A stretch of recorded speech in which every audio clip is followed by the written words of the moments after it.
L'outil que nous allons utiliser s'appelle Jupyter Notebook.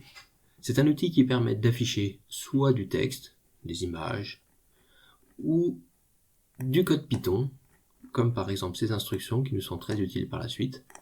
Et l'avantage de Jupyter Notebook, c'est que ce code Python va pouvoir être exécuté directement dans le document et on va pouvoir obtenir aussitôt les résultats des instructions.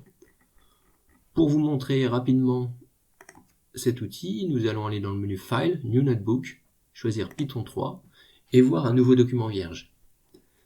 Ce document ne contient au début qu'une seule cellule. Cette cellule, ici, je vais pouvoir taper soit des instructions Python, soit du texte. Pour ça, je choisirai dans le menu déroulant soit code, soit markdown. Commençons avec des instructions Python. Je peux définir deux variables, faire l'addition de ces deux variables et le stocker dans une troisième, puis afficher le contenu de la troisième variable.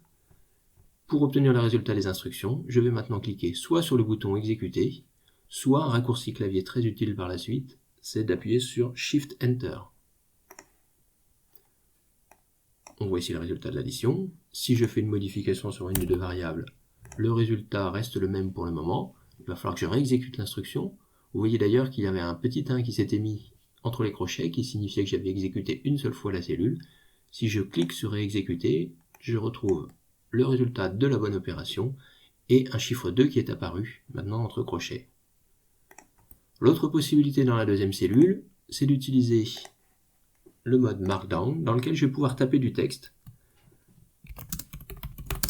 comme je taperais dans n'importe quel autre éditeur de texte. Et il y a aussi quelques outils de formatage. Par exemple, si vous mettez un hashtag devant, ça permet de définir un titre. Ou deux hashtags, un sous-titre. Pour voir le résultat, je vais, comme pour le Python, cliquer sur le bouton exécuter. Et vous voyez ici l'affichage de ce texte une fois qu'il est formaté. Revenons sur le TP de géolocalisation.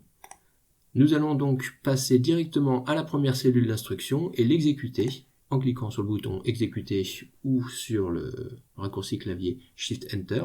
Et vous devez surtout vérifier que l'exécution s'est terminée avec l'apparition d'un petit 1 dans cette cellule entrée.